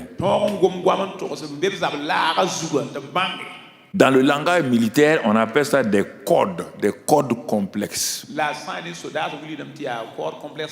Une armée qui n'a pas de code complexe est une armée qui est vouée à l'échec. Quand vous avez ces codes, ce langage-là, deuxième chose que cette armée doit faire, ce langage-là ne peut pas aller sur n'importe quelle fréquence. Il faut une fréquence supérieure pour que l'ennemi qui essaie aussi de vous suivre là n'arrive pas à capter votre message. Donc il faut trouver une fréquence spéciale pour que votre langage passe sans que les ennemis extérieurs ne puissent décoder ce que vous êtes en train de dire. À la Deuxième Guerre mondiale, quand le Japon avait commencé à dominer sur le plan de la navigation, il faisait couler les bateaux, tous les bateaux américains. Le Japon avait une emprise du point de vue naval. Et on essayait de décoder les codes. On n'arrivait pas. Sur le terrain, quand les Alliés, donc les Américains tous envoyaient un code là, les Japonais étaient en avant, ils arrivaient à décoder. Mais il y a un général qui est venu, et c'est pas, il est venu lui, il a compris, c'était un gars très intelligent, un chrétien, qui a sûrement prié en langue pour avoir un code spécial. Quand il a eu ce code spécial là, on a donné à leur navire qui était partout. Les Japonais ont essayé de décoder, n'ont pas pu. C'est avec ça qu'ils ont coulé les navires. Les Américains ont coulé les navires japonais. Après ça, ils sont allés lâcher la bombe à Hiroshima. C'est ça qui a été la défaite du Japon. À cause de quoi? D'un code et d'une fréquence. Nous sommes dans une guerre permanente. Il faut un langage spécial. Le français a été décodé par Satan il y a longtemps. Le moré a été décodé. Au lieu de vous prier en français en chose là, Dieu vous a donné un langage. Il y a une fréquence. Le Saint-Esprit connaît la fréquence ou le code pour que le langage doit passer. Dans notre combat quotidien contre l'ennemi, parlons à notre papa sous la conduite du Saint-Esprit. Et le Saint-Esprit va nous donner ce qu'il a préparé. Mais il va nous donner d'abord un code. Et il va nous donner une fréquence par laquelle nous allons aller de l'avant. Tu sais, quand je méditais, je faisais ça, le Saint-Esprit me dit, mais tu sais comment, pour qu'ils comprennent là, comment tu vas appeler le Saint-Esprit? Mais j'ai dit quoi? Il m'a dit de dire aux chrétiens aujourd'hui que le Saint-Esprit est le commandant en chef de l'ANR céleste. Vous connaissez ANR? Agence nationale de renseignement. Au niveau du Burkina, il y a ça, ANR. Qu'est-ce que leur rôle? C'est eux qui captent ce que l'ennemi fait. Ceux qui ont des secrets, ils ont des codes. Ils ont des fréquences. C'est elle qui aide les troupes sur le terrain. Ils communiquent avec les troupes dans ce code-là. Même déjà ici, avec notre département de communication et accueil là, ils ont tous des choses, mais ils ont un code. Même ceux qui sont là ne peuvent pas écouter ce qu'ils disent. Donc c'est ça. Donc le Saint-Esprit est le commandant en chef de l'ANR céleste. Mon frère, ça c'est important. Et l'ennemi ne comprend pas ce qu'il dit à ceux qui sont sur le terrain. Mais nous avons accès à ça. Alors, mon frère, ma soeur, puisque le Saint-Esprit est le commandant en chef de l'ANR céleste, alors nous devons nous soumettre à lui. Si nous voulons réussir, car c'est lui qui a les secrets, les mystères de Dieu, comme on l'a vu dans 1 Corinthiens 2, comme on l'a vu dans Romains 8, 27, c'est lui qui a les secrets. Et il nous les donne dans notre temps de combat, dans nos difficultés. Il dit, même devant un tribunal, il dit, tu ne sais pas ce qu'il faut dire. Les gens ne comprennent pas ça. Devant le tribunal de Satan, devant le tribunal des hommes, devant le tribunal des épreuves, devant le tribunal de harcèlement, devant ces différents tribunaux que tu affrontes, il dit, reste tranquille. Il va te dire les paroles qu'il faut, au moment où il faut.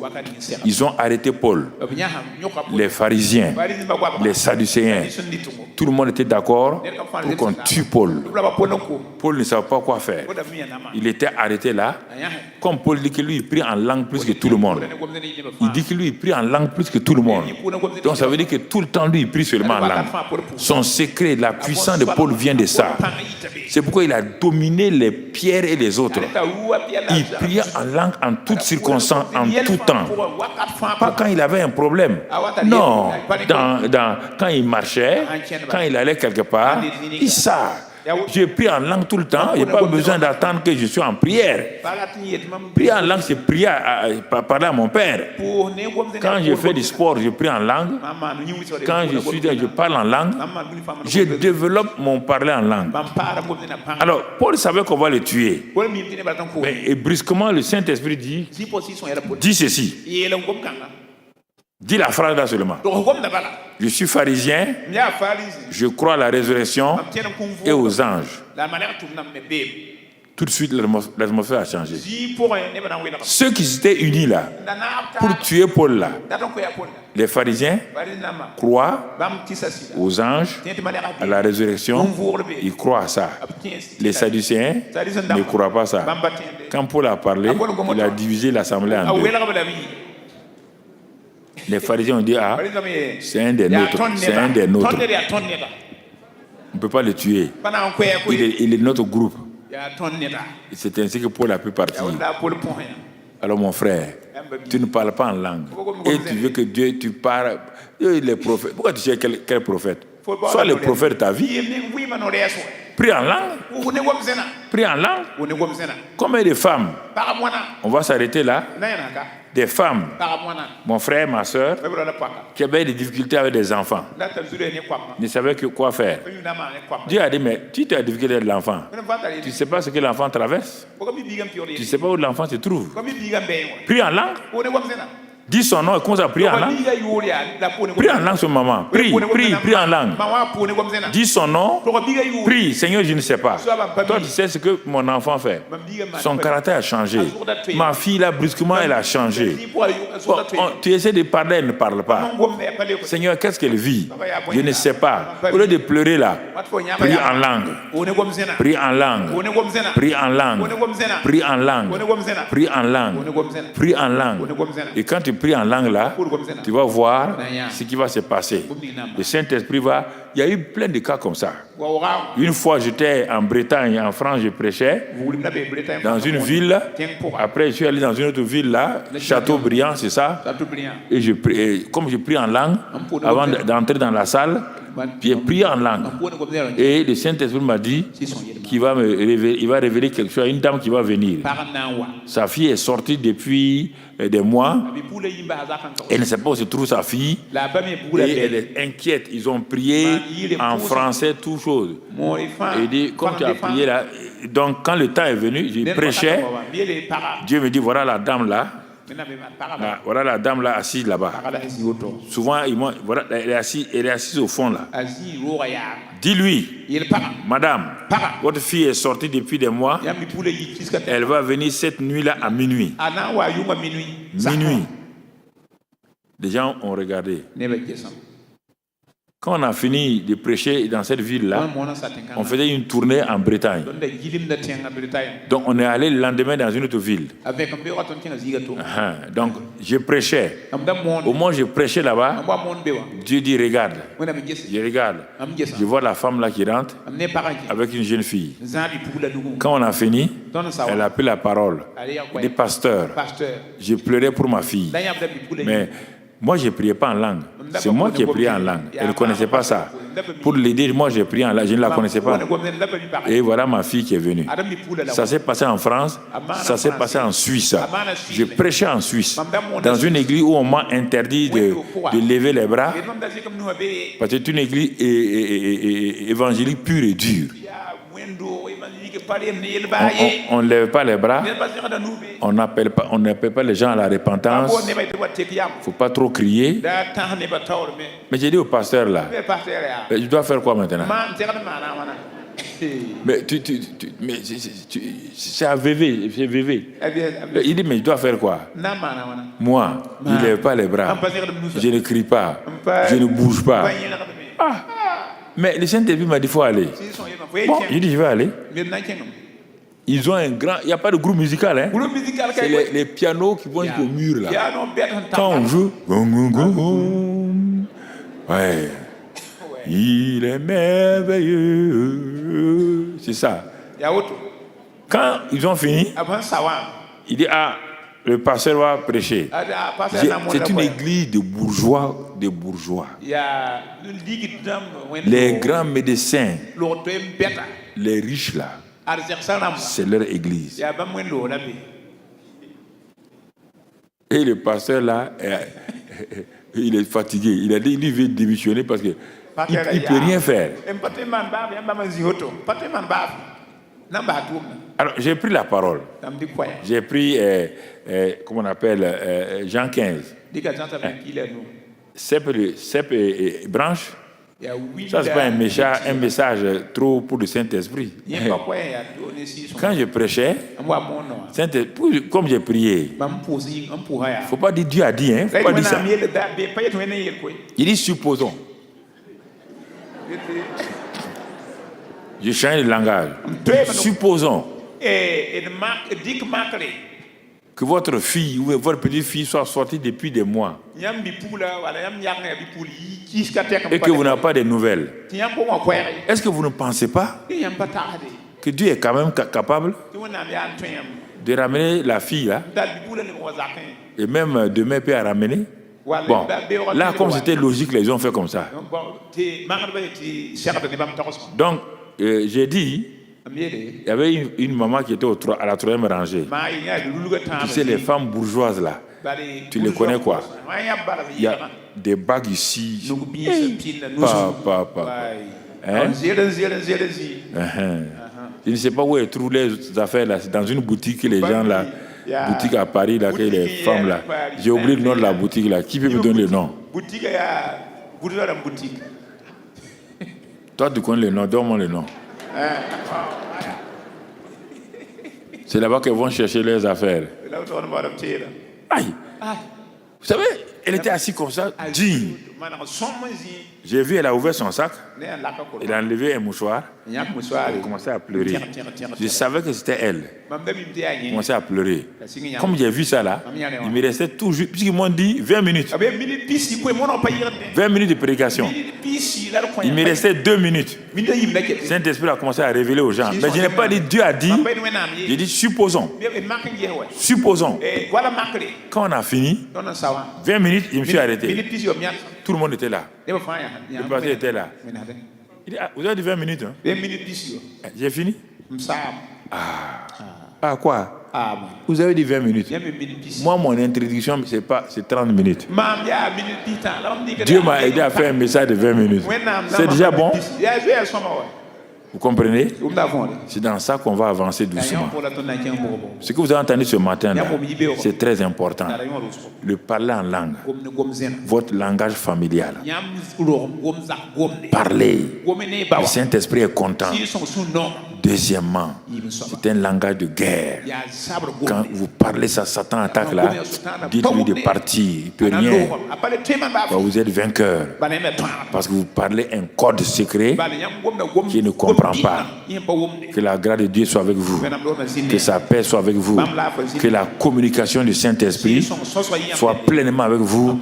Que vous soyez des hommes et des femmes intimes du Saint-Esprit. Que vous développez votre intimité avec lui. Que vous puissiez lui parler, vous puissiez lui exprimer votre amour, et vous puissiez lui dire que vous l'aimez, que vous l'honorez, vous l'adorez, qu'il est le consolateur que Jésus vous a donné. Vous l'accueillez à ces termes-là et vous le bénissez.